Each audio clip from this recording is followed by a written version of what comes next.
já concluída a estrutura óssea da cabeça, nós vamos entrar na estrutura óssea da coluna vertebral, ainda seguindo no esqueleto axial.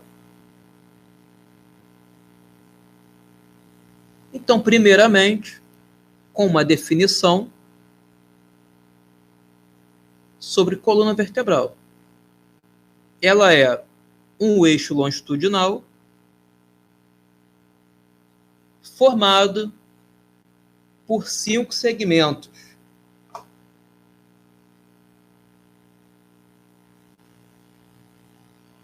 E que segmentos são esses? O segmento cervical, que possui 7 vértebras. O segmento torácico, que possui 12 vértebras. O segmento lombar, que possui 5 vértebras. O sacro, que possui 5 vértebras fundidas. Então, o sacro é um osso único no adulto, né?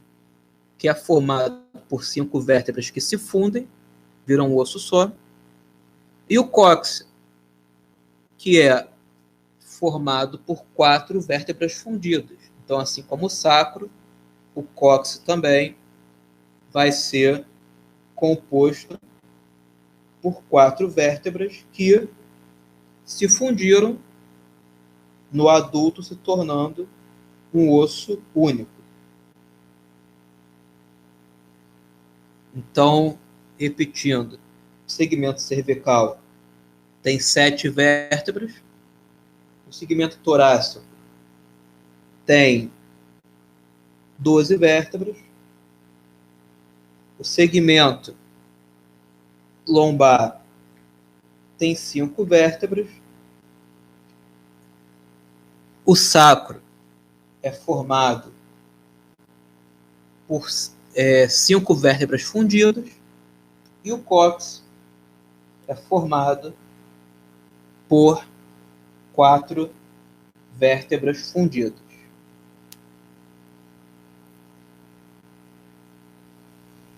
Isso é fundamental que se tenha em mente de forma imediata, né? Quando precisar tem que lembrar dessas informações, porque quando você for radiografar uma incidência de coluna, seja qual segmento dele for,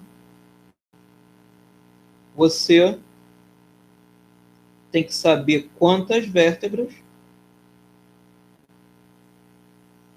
você espera encontrar naquele segmento. Então, por exemplo, quando eu vou radiografar uma coluna cervical, eu sei que naquela imagem vai ter que ter as 7 vértebras cervicais. Se elas não saírem, as 7, tem alguma coisa errada. Assim como no segmento lombar, eu sei que é preciso visualizar 5 vértebras. E no sacro e no cóccix são ossos únicos, né? Isso não vai se aplicar tanto, mas também é importante saber quantos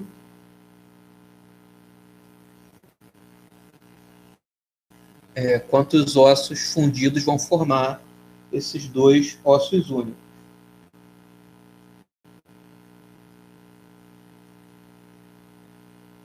Em questão de nomenclatura de vértebras,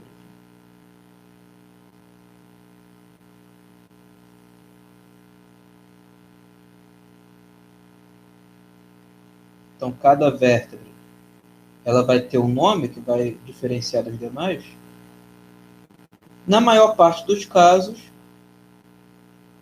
esse nome vai ser mais uma sigla, né? Vai ser a junção da primeira letra do segmento, que essa vértebra está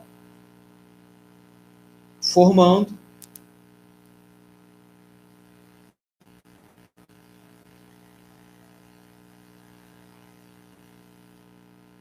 junto com o número que corresponde à posição dela nesse segmento.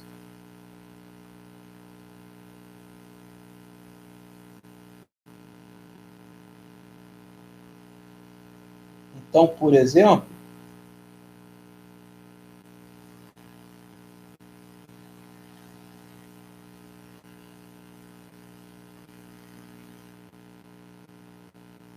as vértebras cervicais, todas elas vão ser chamadas pela letra C, mais um número correspondente. Então, eu vou ter C1, C2, C3, C4, C5, C6 e C7. No segmento torácico,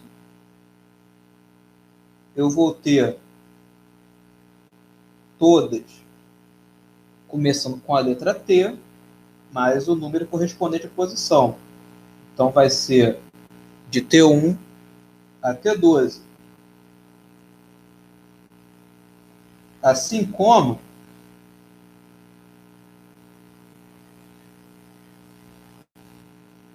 também no segmento lombar, eu vou ter a nomenclatura das vértebras de L1 até L5, e no sacro, de S1 a S5. No caso do cóccix, como eu já tenho o segmento cervical que também começa com a letra C, eu vou chamar as vértebras coccígenas por um C maiúsculo seguido de um C minúsculo. E aí vai ser CC maiúsculo e minúsculo, né? 1 até CC4.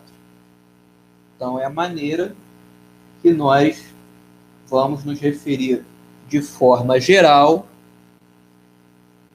às vértebras individualmente. Então, a nomenclatura individual dela vai estar dessa forma. Mas há casos que nós vamos falar à frente em que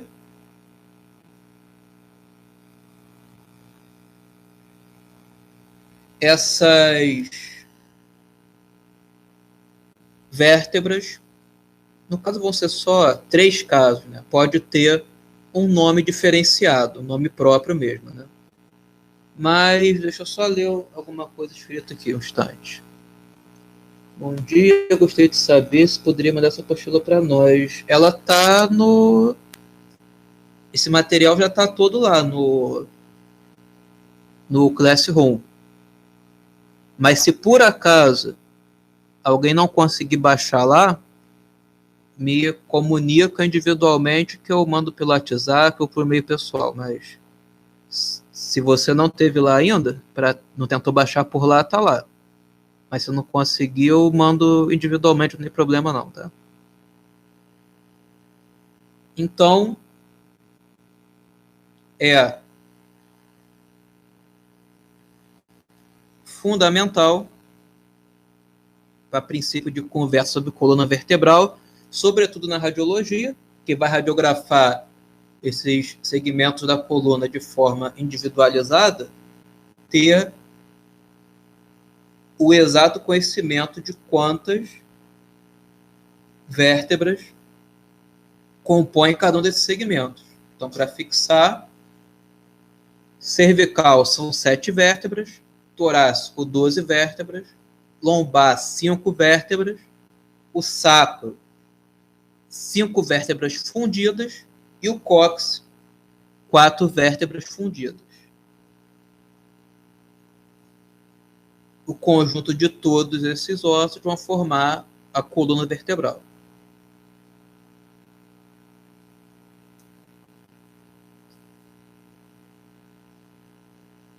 Então, funções da coluna vertebral. Ela tem as funções de formar o eixo corporal de suporte do corpo, promover flexibilidade ao tronco e uma importantíssima de proteger a medula espinhal.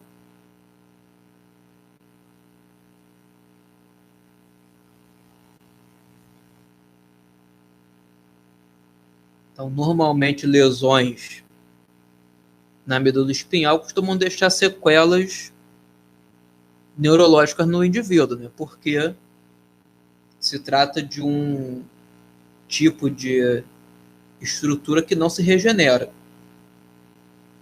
Então, a coluna vertebral, por conta dessa importância que ela também possui, né?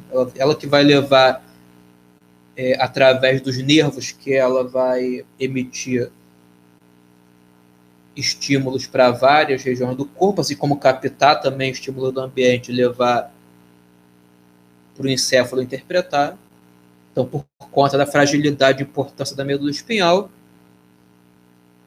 nós vamos ter também na coluna vertebral a função de dar proteção para essa medula. E quando a gente fala em medula espinhal, atenção para não confundir com a medula óssea, aquela que está lá no interior do canal medular dos ossos longos na criança, no osso trabecular, no adulto, em vários ossos, né? Que tem a função de hematopoese, de produzir células sanguíneas, células linfáticas. Essa é a medula óssea, também é muito importante. Mas, quando a gente fala em função de proteção na coluna vertebral, nós estamos falando da medula espinhal, que é aquela que vai fazer a condução de estímulos nervosos.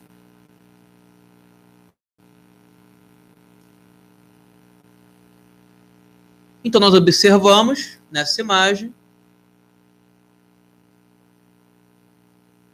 3 projeções da coluna vertebral.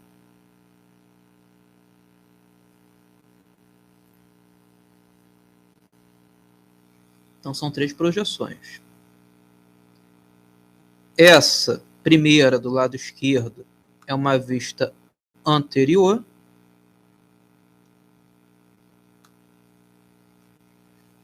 A central é uma vista posterior. E a da direita é uma vista lateral, especificamente pelo lado esquerdo. Então, a vista lateral pelo lado esquerdo.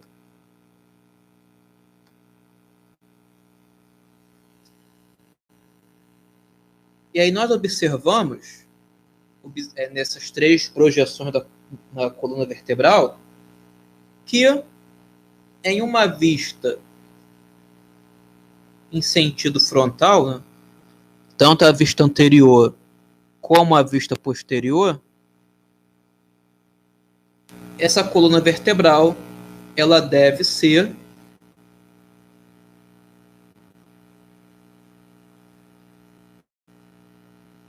só um instante aqui que eu estou vendo uma pergunta na tela. A lesão da coluna vertebral, o raio-x encontra cada detalhe ou a lesão tem que ser estudada profundamente? Então, quando se tem lesões na coluna vertebral, aquelas que são de natureza óssea, as fraturas, os deslocamentos de vértebras, os desvios posturais, o raio-x vai conseguir identificar. Então, quando se fala de estrutura óssea, fratura, desvio de vértebra ou desvio postural, o raio-x identifica de forma satisfatória. Agora, quando se trata de lesões de tecido mole,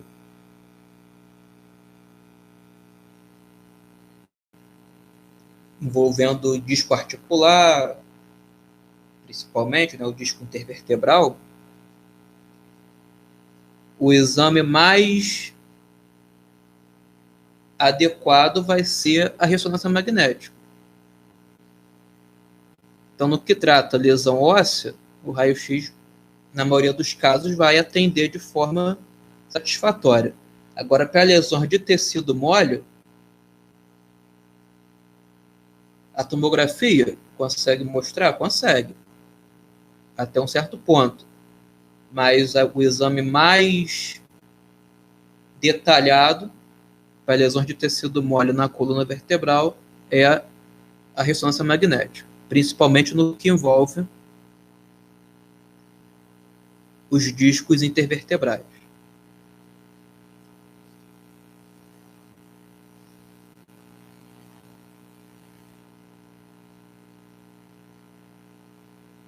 Mas voltando à questão da visualização da coluna,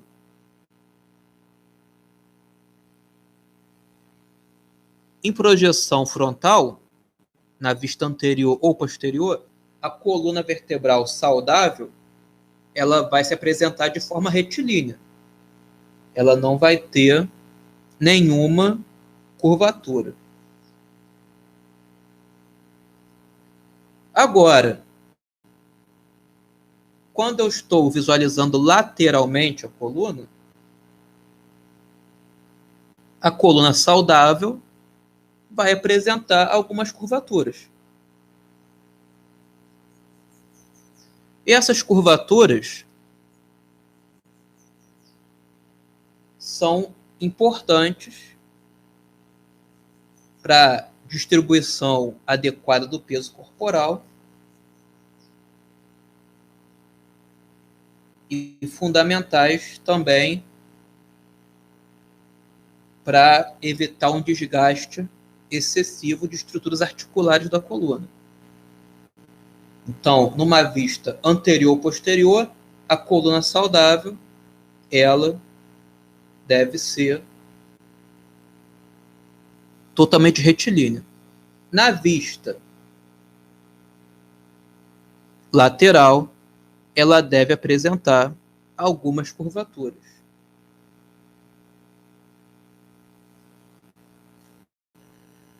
Mas antes de dar detalhe específico na imagem, eu vou voltar para o texto e depois do texto eu vou voltar na imagem para exemplificar.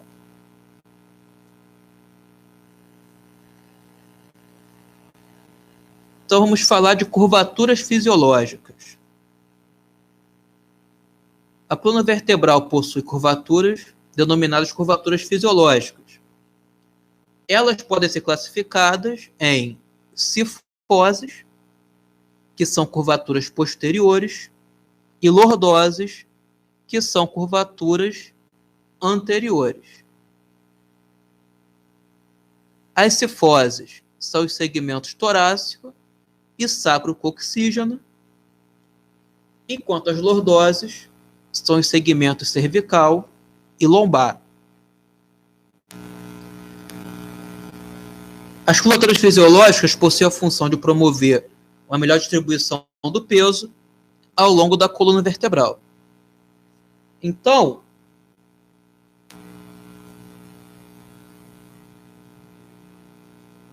nós temos as curvaturas fisiológicas como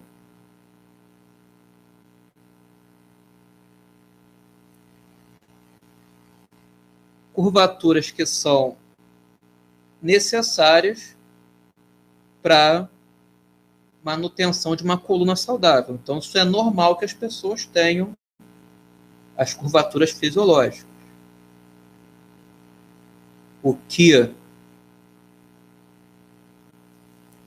não é normal é quando a pessoa não tem curvaturas fisiológicas, ou quando tem com um grau de angulação excessivo. Mas nós vamos falar disso de volta na imagem para poder citar os exemplos.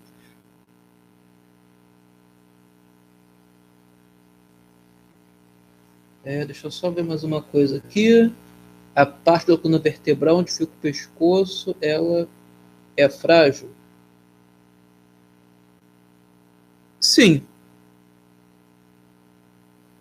Se você comparar com o restante da coluna vertebral que está inserido no tronco, o segmento cervical, que vai compor o pescoço, ele é mais frágil do que os demais. Porque ele tem menos estrutura em volta que pode, vamos dizer, dividir o impacto com ele em algumas situações. Então, em termo comparativo com o segmento torácico, lombar ou sacrococcígeo, ele está mais exposto, então é mais frágil, com certeza.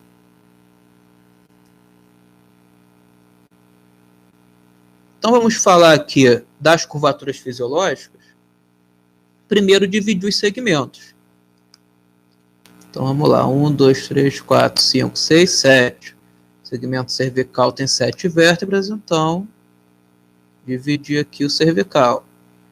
Aí para o torácico, 1, 2, 3, 4, 5, 6, 7, 8, 9, 10, 11, 12. Então, sendo 12, nós vamos dividir o segmento torácico.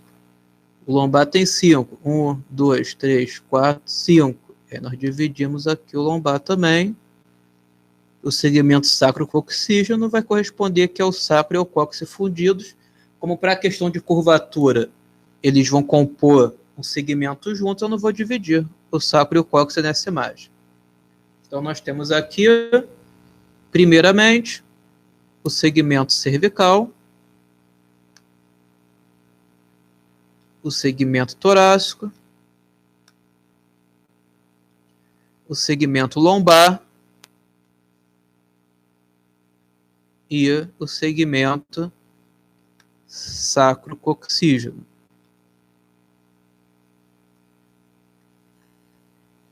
E nessa vista lateral da coluna, pelo lado esquerdo, né?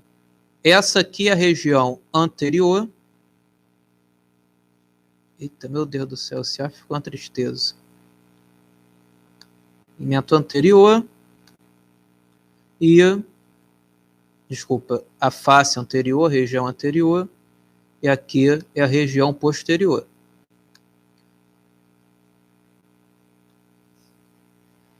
Para podermos localizar e exemplificar. Outra coisa, para poder entender o conceito de cifose e lordose, é falar de curvatura de forma geral. Então vamos lá. Nós temos aqui uma curvatura.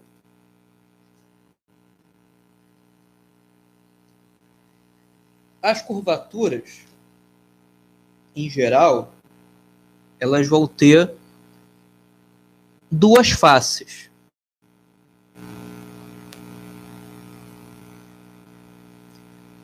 Uma face, que é a face côncava,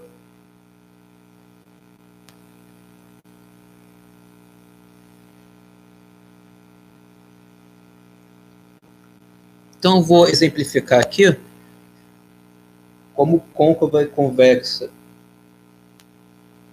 começa e termina com a mesma letra.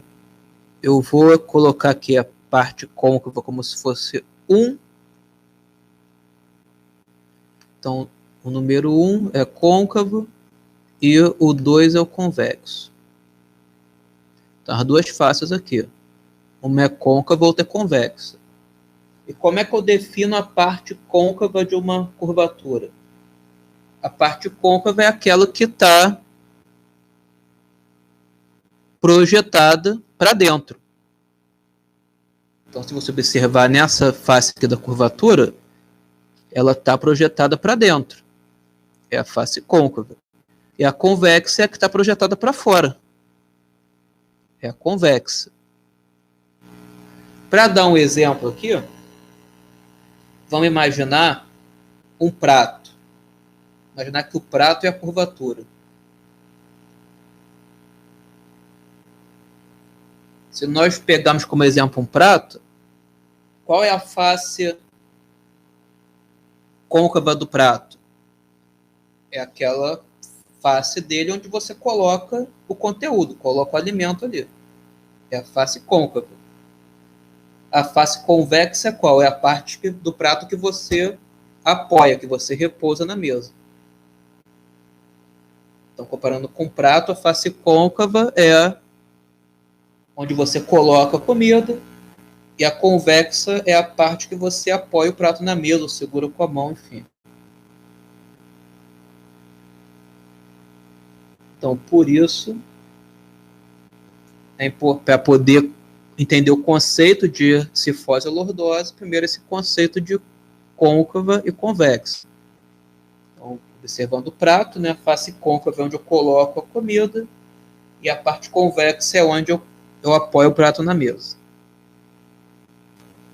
E aí, entendido isso, nós voltamos para coluna na vista lateral. Então, se eu for acompanhar, primeiramente, o segmento cervical, então aqui o segmento cervical, seguir aqui a curvatura dele.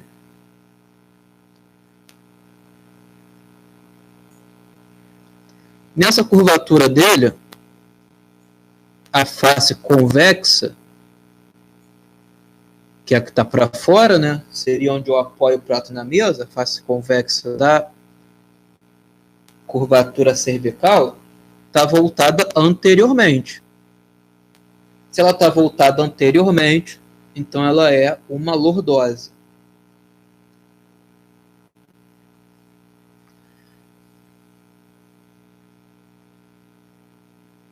No segmento torácico, acho que eu não vou riscar não, que fica melhor de ver sem desenhar por cima. No segmento torácico, a face convexa dele, né, a parte que está para fora, a parte da curvatura que aponta para fora, está voltada posteriormente. Então, se ela está voltada posteriormente, ela é uma cifose. No segmento lombar, a face convexa está voltada anteriormente, então ela é uma lordose também. E no segmento sacro-coxígeno, a parte convexa está apontando posteriormente, então ela é também uma cifose. Então, as lordoses, nas curvaturas fisiológicas, as lordoses são segmento cervical e lombar, e as cifoses são os segmentos torácico e sacrocoxígeno.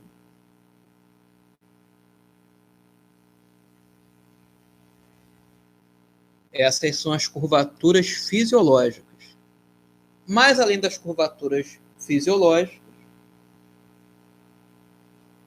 a coluna pode ter também curvaturas patológicas. E essas, ao contrário das fisiológicas que fazem bem para a postura, vão fazer muito mal.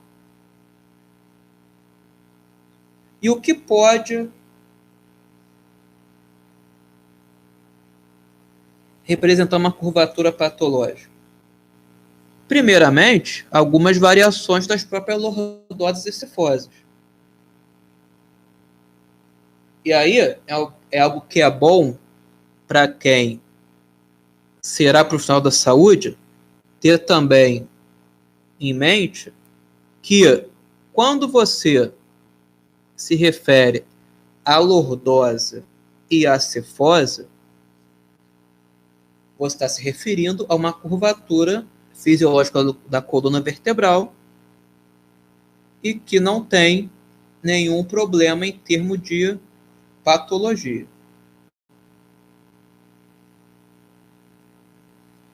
Agora,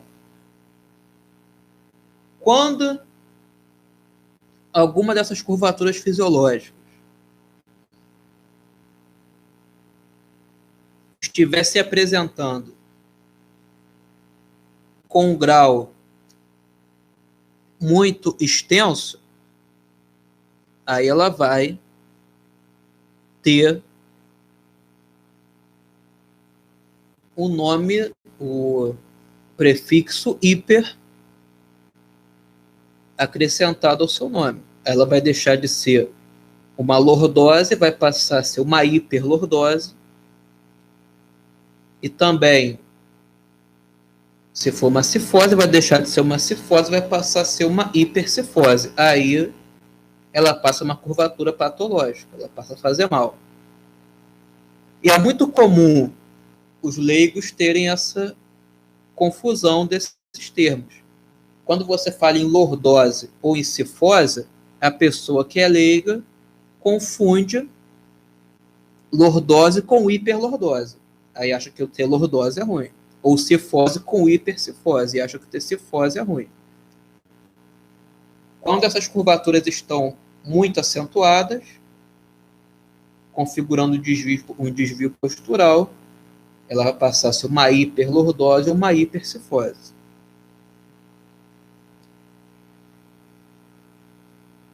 Então, por exemplo, né, você está dois exemplos mais comuns aqui. Quando a curvatura torácica ela tem uma extensão muito acentuada,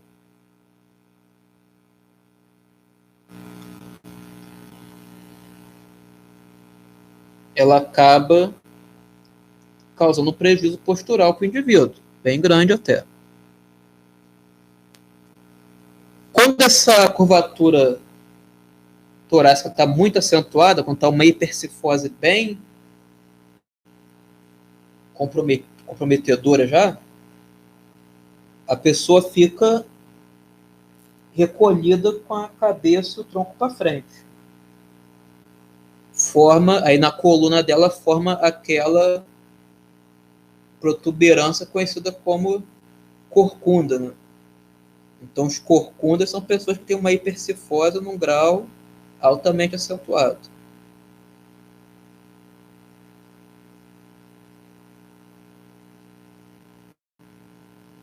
Então, quando a curvatura torácica, por exemplo, está com a sua extensão muito acentuada, ela vai ser uma hipercifose, ela é um problema postural.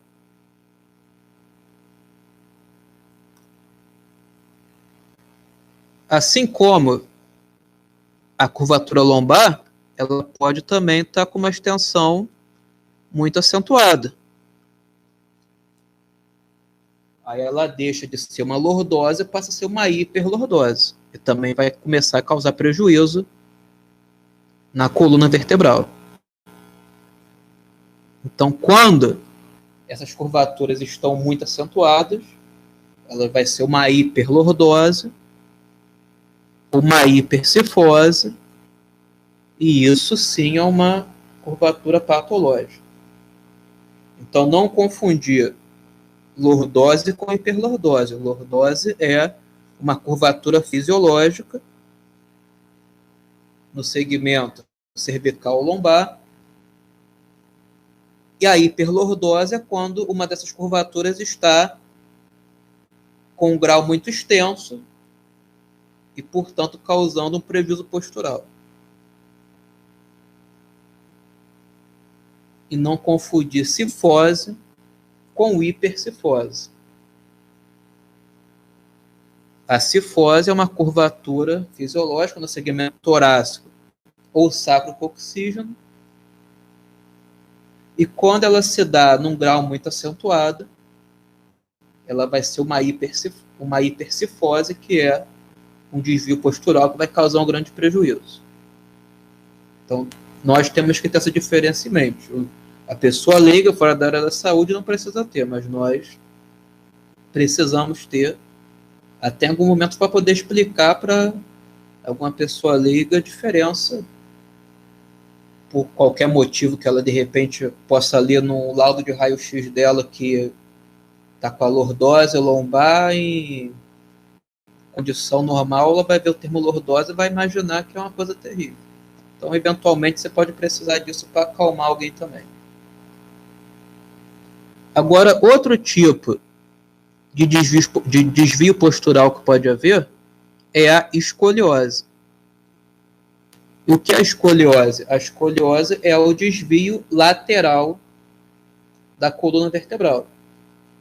Quando, nessa vista de projeção frontal, ao invés da coluna ser retilínea, como a gente está vendo aqui, ela apresenta uma curvatura lateral. Então, aqui, por exemplo, né, a gente exemplificando, seria um desvio lateral do segmento cervical, seria uma cifose cervical.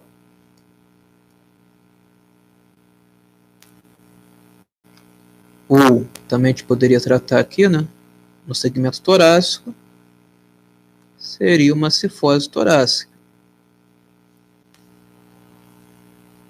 E como que se classificam as cifoses?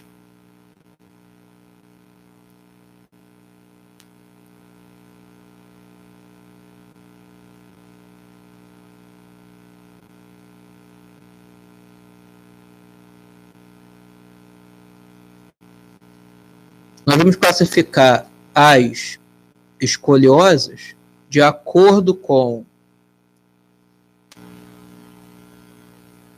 o segmento que ela está presente e o lado da convexidade.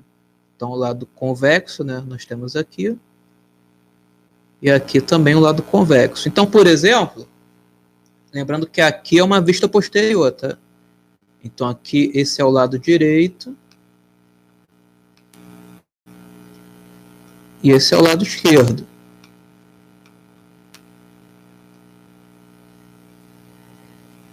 Nesse caso aqui, a escoliose é no segmento cervical e a convexidade está para o lado esquerdo. Então, essa aqui é uma escoliose cervical à esquerda.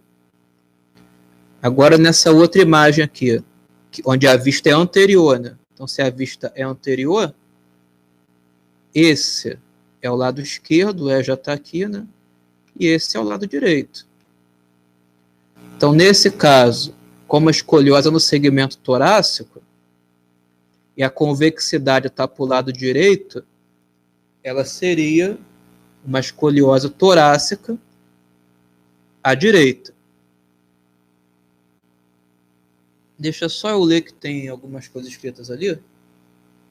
Vamos ver. A parte da coluna vertebral... Nossa, eu já li. Esse assunto da coluna vertebral é muito detalhe. Preciso de apostila, exercício em cima desse assunto para detalhar melhor. Então, a apostila eu já mandei para o Classroom. Eu cheguei a citar que quem precisar, não conseguir baixar lá, eu passo individualmente também. No caso, essa apostila ela é a continuação da semana passada, não mudou não, tá? Ainda é a mesma. E os exercícios eu vou passar quando fechar aqui. E qualquer dúvida pode entrar em contato durante a semana também, que tô sempre, assim que eu visualizar, eu tô pronto para responder.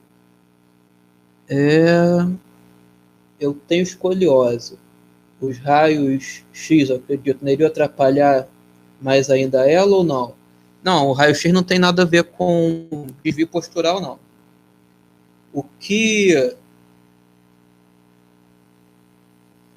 normalmente, o que são as causas, tanto de escoliose, hiperlordose ou hipercefose, o que são as causas e também possíveis fatores de agravamento para elas são a má postura, então a pessoa que senta toda largada de qualquer jeito, normalmente quem não distribui o peso que está carregando, pendura a mochila de um lado no ombro só, mochila pesada, não mochila leve, mas mochila pesada, com aquela mochila com um bom trajê, com biasólea, com atas de anatomia, com notebook, pendura num ombro só, aquilo prejudica, pode vir a ser um fator que influencia na escoliose.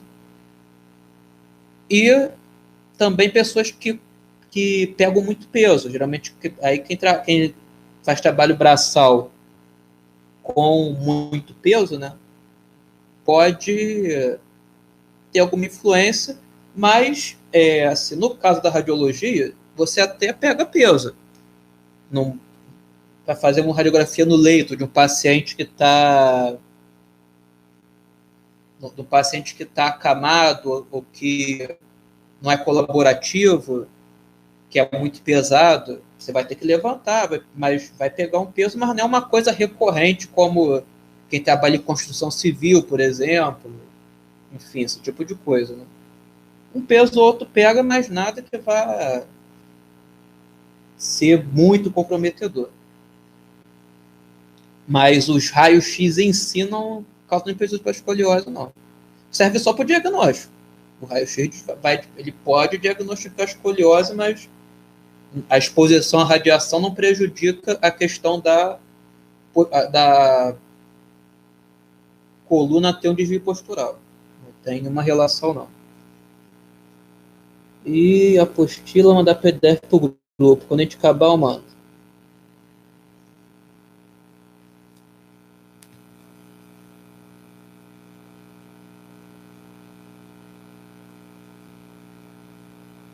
Então, acho que eu já falei da escoliose, como é que classifica.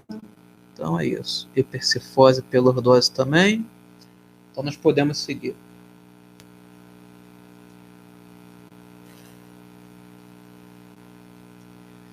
Agora, seguindo nas curvaturas fisiológicas, mas falando de uma outra classificação também.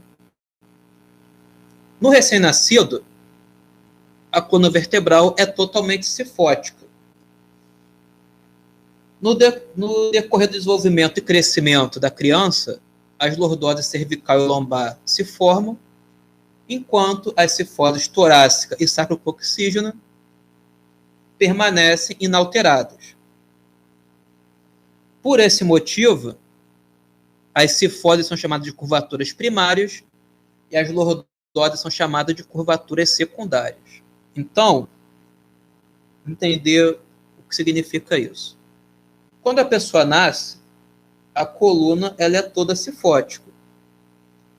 Se a gente mentalizar que a posição fetal, ela se dá de que maneira? O recém-nascido feto todo encurvado, né, geralmente com as mãos e os joelhos bem próximos, todo encurvado para frente.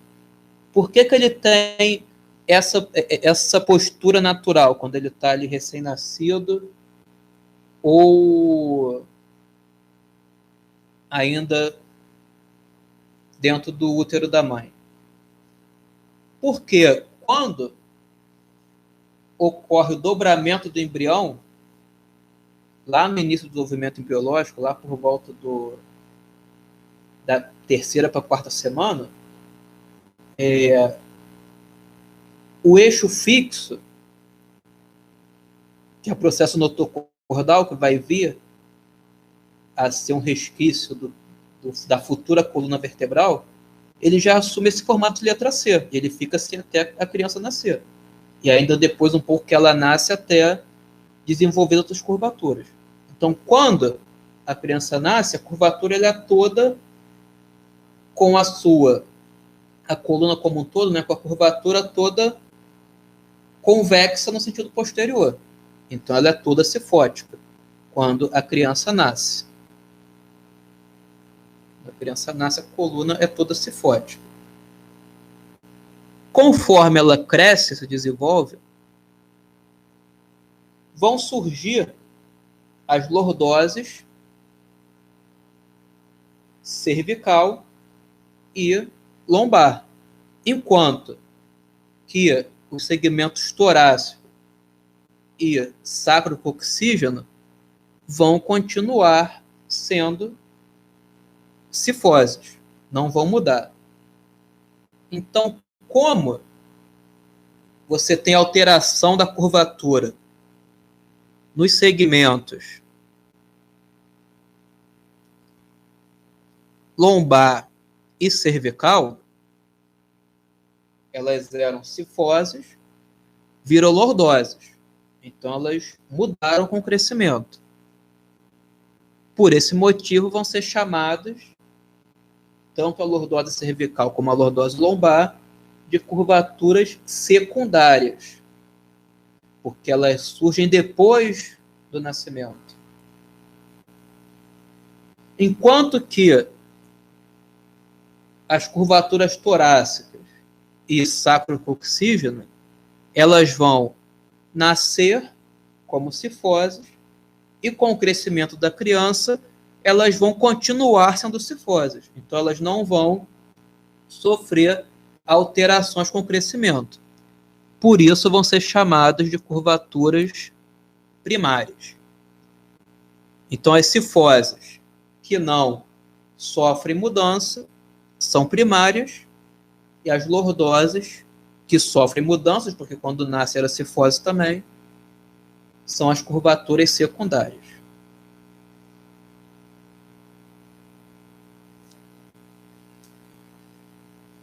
E aqui nós observamos uma escala de desenvolvimento.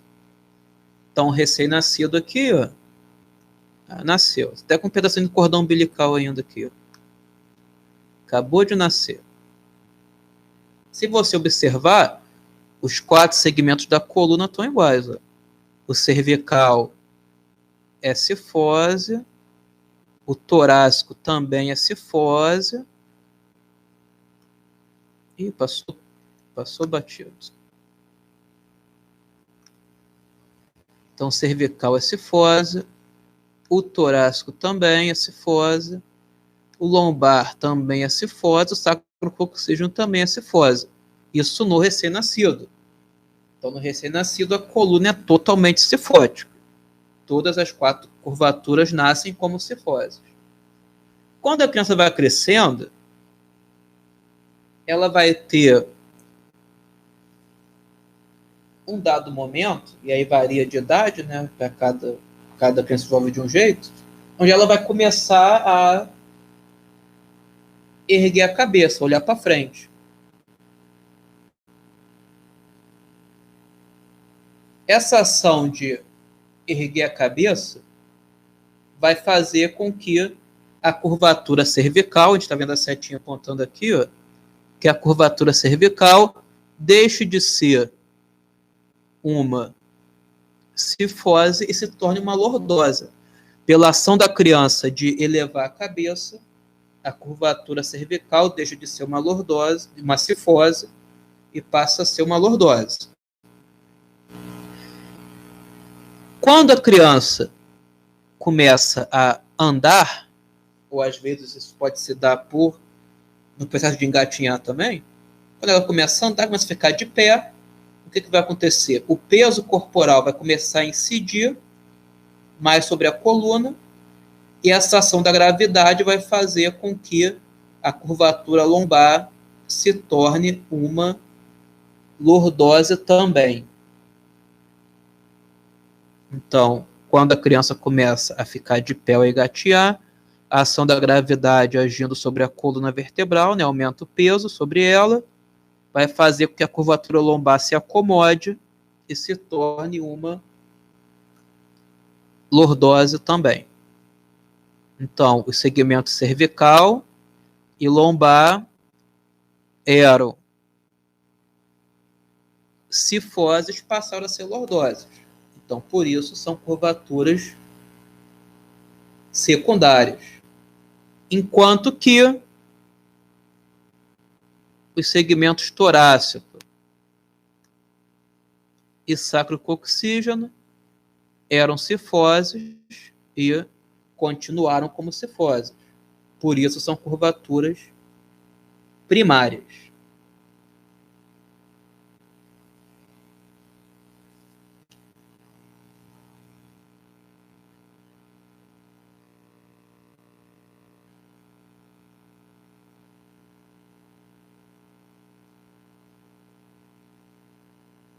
Agora que nós falamos dos aspectos mais gerais da coluna vertebral, né, nós podemos começar a tratar de aspectos mais individuais dos segmentos vertebrais e das vértebras.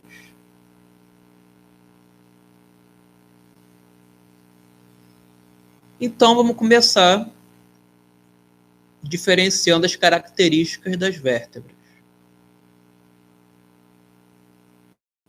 As características das vértebras podem ser divididas em características gerais, dizem respeito a todas as vértebras, características regionais, dizem respeito ao segmento da coluna, e características específicas, que dizem respeito a alguma vértebra especificamente. E nós vamos falar disso de acordo com tanto nas vértebras em geral, como dos segmentos específicos e os poucos casos em que a vértebra vai ter alguma característica de destaque que vai diferenciar ela das outras.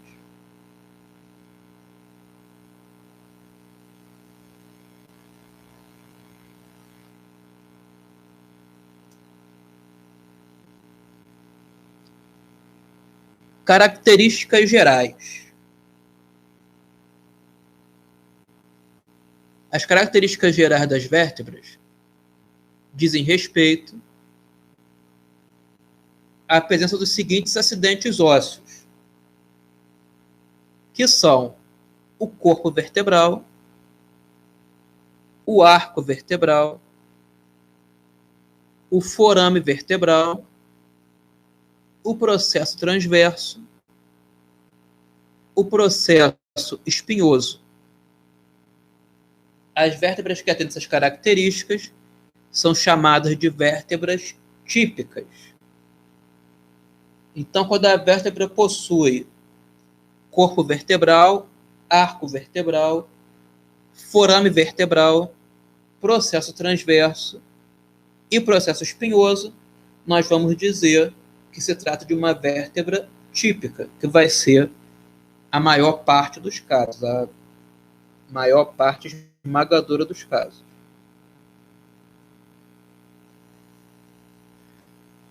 Então, nós observamos uma vértebra em duas projeções, a mesma vértebra, numa vista lateral e numa vista superior. Então, nós vamos observar a presença dos acidentes ósseos que vão tornar essa vértebra uma vértebra típica. O primeiro e mais destacado deles é o corpo vertebral, que fica anteriormente, né? Então, essa vértebra aqui, essa face anterior, e essa é posterior. E aqui no caso da vista lateral, né? Essa face anterior e essa é posterior. Então, nós temos aqui o corpo vertebral, assim como nós temos aí também aqui. O corpo vertebral.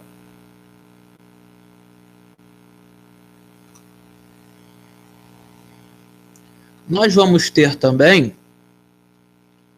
na parte mais posterior, o processo espinhoso.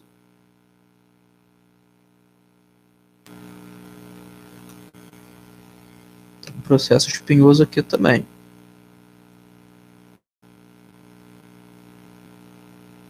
Esse processo espinhoso, por ser mais posterior, ele é palpável. Se você passar a mão no dorso, na região mais central, você vai sentir os vários processos espinhosos que vão formar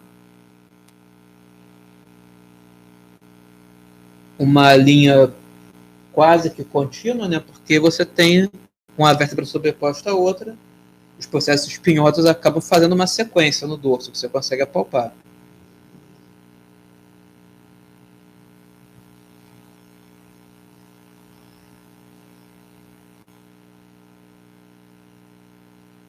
Na parte lateral, nós vamos ter, aqui já uma estrutura par, né, de cada lado,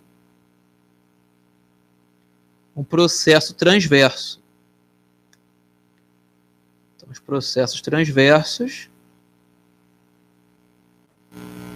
e aqui no caso, como a vista lateral, a gente está vendo de um lado só, né? Aqui do lado esquerdo. E aqui nós estamos vendo os dois superiormente.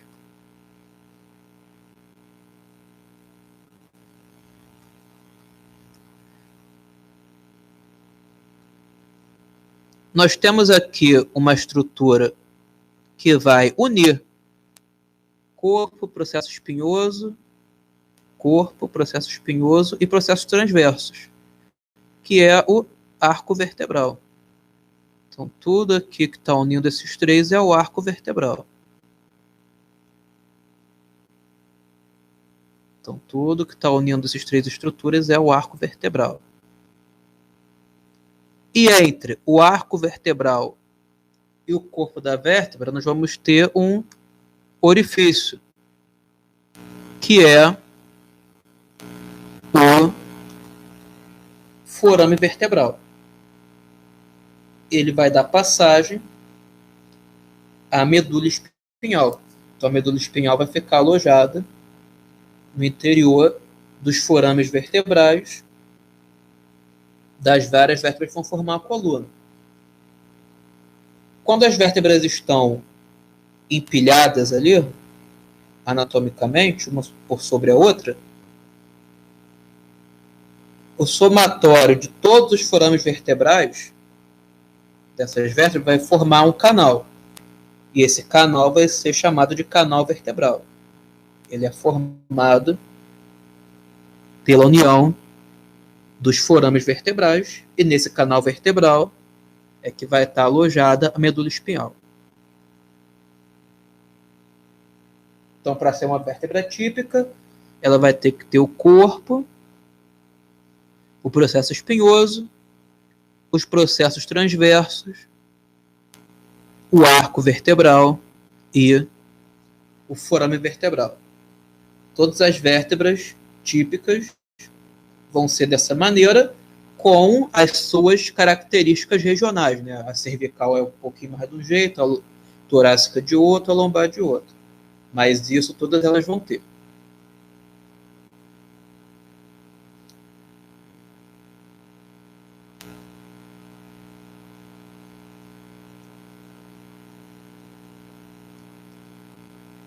Vértebras atípicas. São vértebras que possuem características específicas que as diferenciam das demais. Apenas duas vértebras se enquadram nesse grupo, que são a primeira e a segunda vértebras cervicais. E nesse caso aqui, nós vamos ter duas vértebras que, por serem atípicas, por serem especiais, além de ter a sua tradicional sigla representativa, né, com a letra, primeira letra do segmento, mais a posição dela numeral, também vão ter nome próprio. E essas vértebras são a C1, primeira vértebra cervical, que é chamada de Atlas, e a C2, que é a segunda vértebra cervical, que é chamada de Axis. Então, tanto o Atlas como o Axis, ou seja, tanto a C1 como a C2, vão compor esse grupo bem restrito das vértebras atípicas.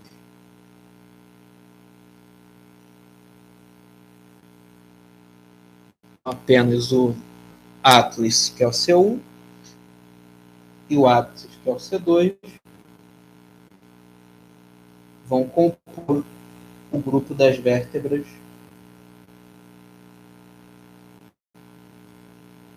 atípicas.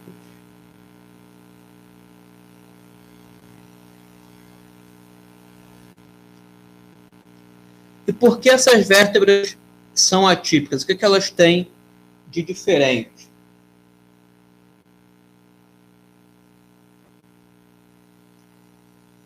O Atlas, ele vai ser atípico porque ele não possui corpo e também não possui processo espinhoso. Então, por conta disso, o Atlas é uma vértebra atípica, porque não possui corpo e também não possui processo espinhoso. E o Axis?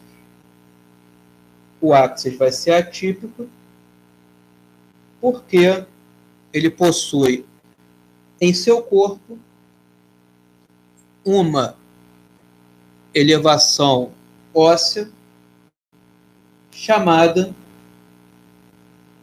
de processo odontoide ou dente do Axis.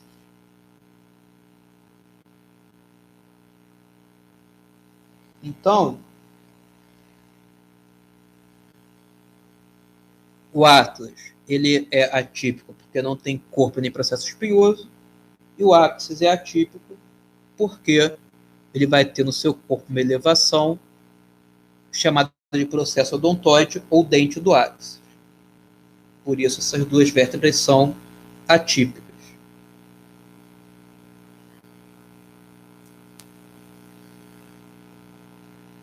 Nós observamos, então, o Atlas e o Axis. O Atlas eu estou vendo superiormente.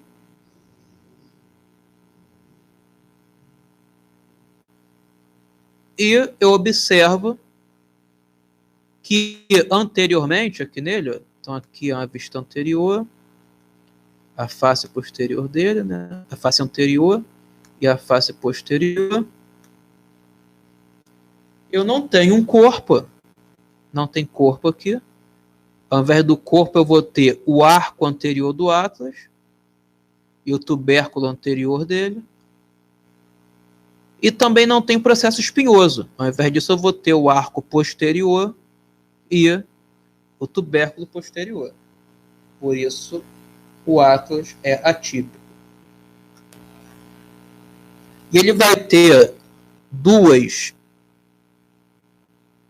superfícies articulares aqui, bem profundas, que vão se articular justamente com aqueles côndilos occipitais que eu citei ainda agora, que vão compor essa articulação entre a cabeça e a coluna, entre o occipital e o Atlas. E o Axis? Eu estou vendo o Axis aqui na parte mais baixa da imagem, numa vista anterior e numa vista posterior. Então, se eu olhar bem para o Axis, ele tem corpo,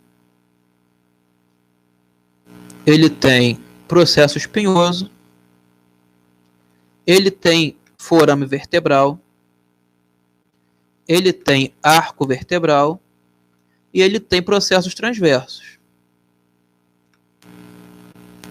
Então, por que ele é atípico? Porque ele vai ser a única vértebra que vai ter uma elevação óssea no corpo, que é essa aqui, ó, que tem o formato de dente mesmo, né? Que é o dente do Axis, o processo odontoide. Por isso ele vai ser uma vértebra atípica.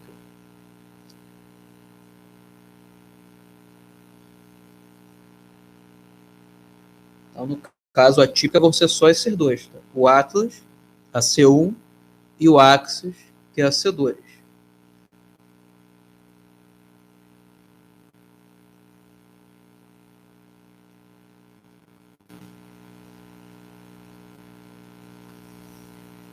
Agora, falar das características regionais das vértebras cervicais.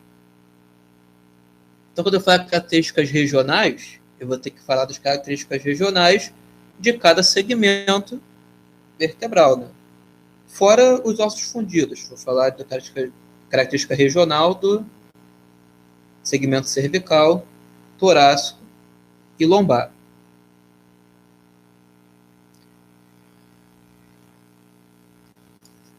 Então, características regionais das vértebras cervicais.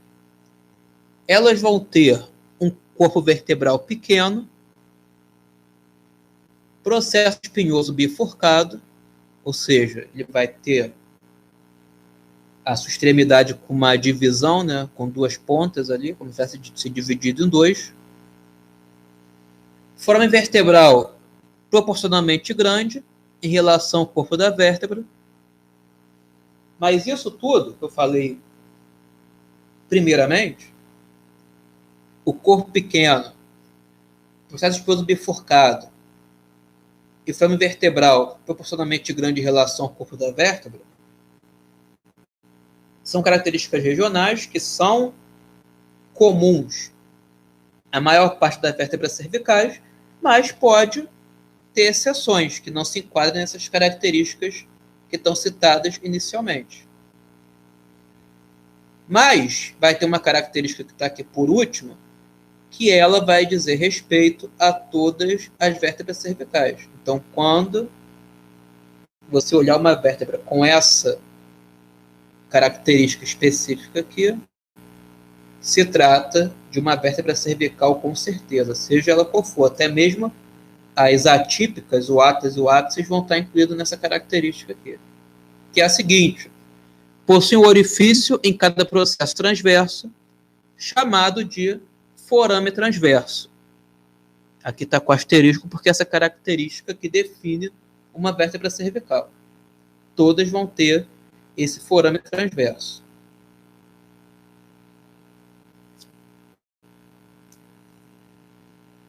Ele serve para quê? Ele vai servir para dar passagem a uma artéria, que é uma das artérias que vai adentrar na cabeça, né, para poder levar sangue para o cérebro, que é a artéria vertebral.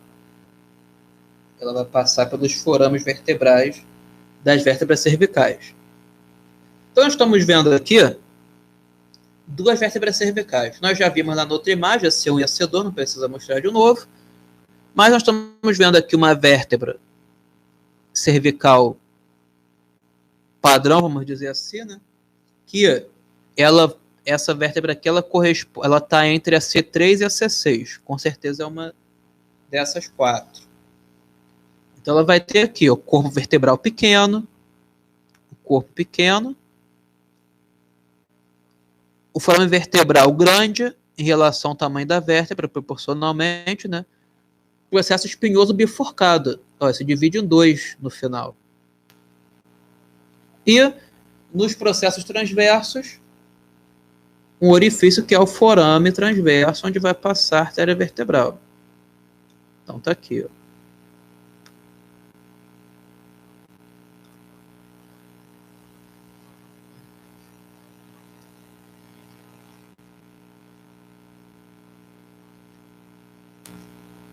Essa outra vértebra cervical aqui, ela é bem parecida, só que tem uma diferença principal. Tem outra, mas a principal é no processo espinhoso.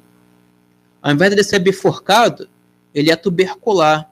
Ele forma uma superfície avantajada.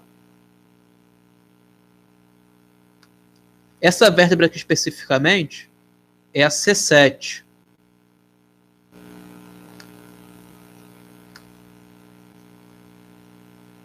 Ela vai ter, não chega a ser o nome, como tem a C1 e a C2, que são ápices ou ápices. A C7 não chega a ter o nome próprio. Mas é uma característica que define, né, que faz com que ela seja chamada de vértebra proeminente. E por que ela é chamada de vértebra proeminente? Porque ela é a vértebra mais fácil de ser apalpada, de ser sentida na anatomia palpatória. Você pode sentir a sua vértebra C7 agora, se você quiser, por exemplo, o processo espinhoso dela, né? Se você colocar a mão no pescoço, você não vai sentir o processo espinhoso entre a C2 e a C6. Porque eles são todos envolvidos em um ligamento, que é o ligamento nucal, que eu falei dele antes, né?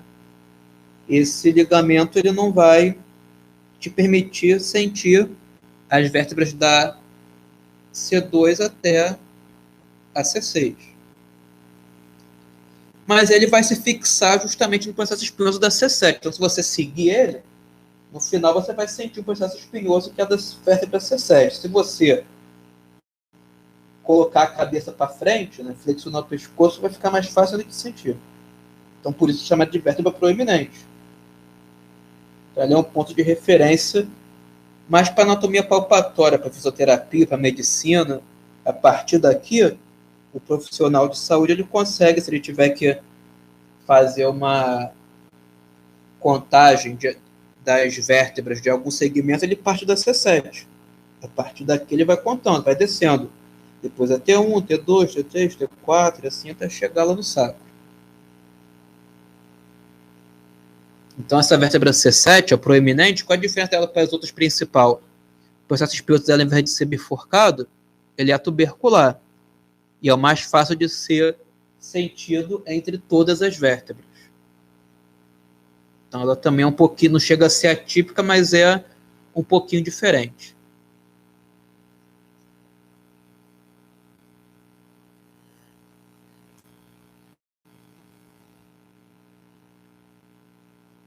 E aqui nós estamos vendo as vértebras cervicais em posição anatômica. Elas estão todas aqui empilhadas, né? Numa vista anterior, aqui do lado esquerdo, e numa vista oblíqua, né? Póstero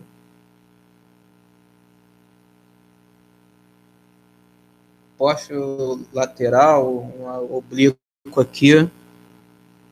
Não chega a ser posterior de fato, né? Tá um pouquinho obliquado. E aqui o segmento completo da C1, C2, C3, C4, C5, C6, C7. Aí você olha aqui, ó, como é que a C7, o processo espinhoso dela é bem mais avantajado que os outros. Dá para ver bem a diferença aqui.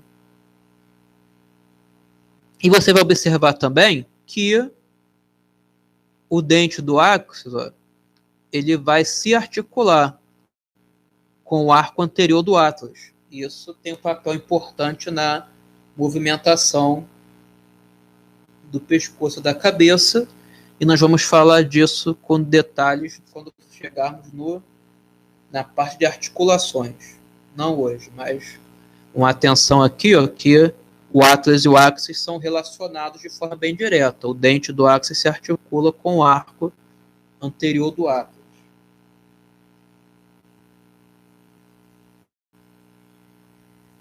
Passou dois. Não, isso não foi. Características regionais das vértebras torácicas. Elas vão possuir um corpo vertebral médio em relação ao tamanho total da vértebra, processo espinhoso alongado e verticalizado, forame vertebral proporcionalmente pequeno em relação ao corpo da vértebra. Isso são características que vão ser comuns à maior parte das vértebras torácicas, mas não a todas. O que vai ser o fator de definição específico para identificar uma vértebra torácica? O fato de que elas possuem superfícies articulares no corpo e processos transversos, chamadas de fóveas costais. E essas fóveas costais só vão existir nas vértebras torácicas. E por que isso vai acontecer? Isso vai se dar pelo fato das vértebras torácicas, isso de 1 a 12, né, sem exceção, se articularem com costelas. Você só vai ter costelas se articulando em condições anatômicas normais, né, tem anomalia, mas em condições normais, você só vai ter costelas se articulando com vértebra torácica. E dessa maneira, se você tem articulação entre costela e vértebra torácica, a fóvea costal, que é a superfície que se articula com a costela, vai estar presente só nas vértebras torácicas. Não tem por que estar nas outras. Então, por conta disso, as fóveas costais vão estar presentes somente nas vértebras torácicas. Então, observando a vértebra torácica na vista lateral, você tem aqui o corpo dela, o processo espinhoso, que é alongado e verticalizado, ele é bem longo e aponta sempre... todos eles apontam para baixo, mas a torácica aponta mais para baixo ainda, né? O processo transverso dela. E no processo transverso, assim como no corpo, eu vou ter essas superfícies articulares. Tem uma aqui no processo transverso e duas no corpo. Isso varia de vértebra para vértebra. Vai ter algumas que podem ter só duas fóveas ou uma só de cada lado, né? Mas essas fóveas costais se articulam com as costelas e vão estar presentes somente nas vértebras torácicas. É uma característica que define a vértebra torácica e vai estar presente em todas elas da T1 até a T12. Sobre coluna torácica também, pode ser chamado, mas não é muito utilizado mais, mas também você tem a definição de coluna torácica como coluna dorsal. Pode ser coluna torácica ou dorsal. E quando se adota a nomenclatura de coluna dorsal, no lugar de coluna torácica, você vai mudar as siglas. Em vez de ser de T1 a T12, vai ser de D1 a D12. Então, se você tiver em algum assunto alguém falar de vértebra D10, vértebra D5, o que significa? Porque para aquela pessoa especificamente adotou a nomenclatura de coluna dorsal e não coluna torácica. E se ele chama de coluna dorsal, o segmento começa com a letra D e não com a letra T. Mas, em essência, coluna torácica e dorsal são a mesma coisa, chamada de diferente. Agora, características regionais das vértebras lombares. Corpo vertebral grande, processo espinhoso quadriculado e horizontalizado, forame vertebral proporcionalmente grande em relação ao corpo, possui elevações ósseas posteriormente, chamadas de processos mamilares. E essa característica de possuir processos mamilares é o que vai definir especificamente uma vértebra lombar.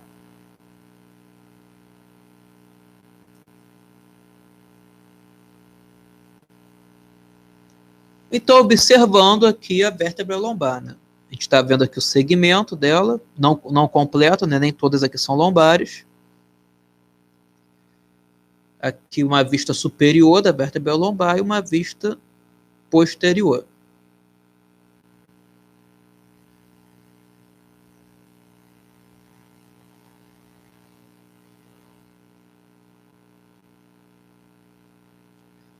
Então, na vista superior, você tem o corpo da vértebra lombar, que é bem grande, vai ser o maior entre eles, né? Da parte livre da coluna, né? Tirando ali a S1, a vértebra do sacro, que é maior, mas tirando ela. O segmento livre da coluna, que é a coluna lombar, torácica e cervical, as lombares vão ser maiores. Os processos transversos, os forames vertebrais, os processos espinhosos, que eu vou marcar aqui, o processo espinhoso que é mais quadriculado e horizontalizado. Parece uma cauda de peixe, né, se você for olhar bem. E o que define a vértebra lombar de forma direta é a presença dessas pequenas elevações ósseas que são bem discretas. Eu vou marcar de um lado aqui, você pode visualizar aqui da outra. Parece uma bolinha. Vou tentar circular ele aqui, parece uma bolinha. Que fica bem na extremidade da superfície articular superior da vértebra. São processos mamilares. E de onde vem esse nome mamilar? Porque parece mama. Então, como lembra esse aspecto, né? Bem, Não vai dar para a gente ver direito aqui, porque a posição não é a mais favorável. Mas se você observar aqui, essa bolinha lembra um pouco a mama, então por esse processo mamilar. E eles só vão estar presentes nas vértebras lombares. Por isso é uma característica que define especificamente as vértebras lombares.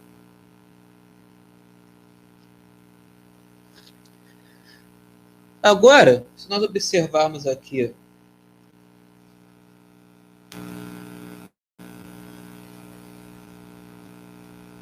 essa sequência de 5 vértebras,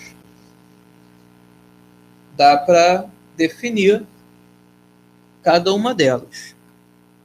Então, primeiramente, se nós viermos acompanhando na sequência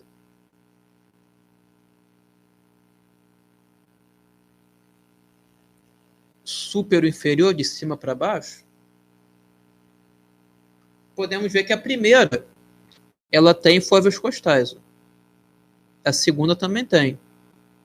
A terceira também tem.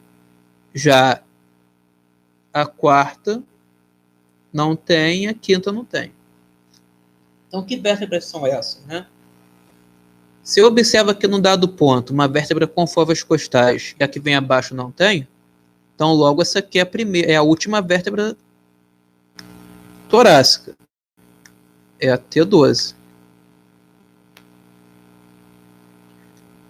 E essa aqui que não tem a primeira vértebra lombar, é a L1. Então o que vem acima aqui é a T11 e a T10. E o que vem abaixo, a L2. Aí dá para aproveitar esse gancho para falar de uma questão que diz respeito às vértebras como um todo. Quando nós definimos características gerais dos segmentos vertebrais, é que eu cito algumas características que são comuns à maioria delas, e uma que é a específica que define que ela é daquele segmento. Por quê? Porque as outras características, uma outra vértebra foge disso. E quais são essas vértebras? São as vértebras que vão fazer a passagem de um segmento para o outro. E essas vértebras são chamadas de vértebras de transição. Porque elas fazem a transição, a passagem de um segmento para o outro. Então, vamos ver a primeira transição da coluna, do segmento cervical para o torácico. Então, a C7, eu até cheguei a simplificar a C7 de que ela é diferente das outras cervicais, né? Por que a C7 ela é diferente das outras vértebras cervicais? Porque, pela proximidade com o segmento lombar, ela vai parecer... Lombar não, torácico, perdão. Pela proximidade com o segmento torácico, ela vai parecer um pouco com as torácicas, vai pegar um pouco de característica delas. Então, a C7 ela vai parecer um pouquinho com as torácicas. Enquanto que a T1, que é a primeira torácica, também vai parecer um pouco com as cervicais. Também vai pegar um pouco de característica dos segmentos acima. Ela é bem diferente das outras torácicas. Se a gente observar nessa imagem, né, a gente olha aqui a T12 e a L1, você vai ver que a T12 e a L1 elas se parecem bastante. Tirando as fóveas costais aqui, você vê pouca diferença. Por quê? Porque a T12 ela parece um pouco com as lombares e a L1 parece um pouco com as torácicas, porque são vértebras de transição. Então, que vértebras são essas? Que são vértebras de transição e, portanto, vão ter características similares ao segmento com o qual ela está próxima. Vão ser a C7 e a T1, a T12 e a L1, a L5 e a S1, e a S5 e a CC1. Então, o segmento, as vértebras que fazem a transição dos segmentos vão ter características que aproximam ela um pouco do segmento com o qual tem proximidade.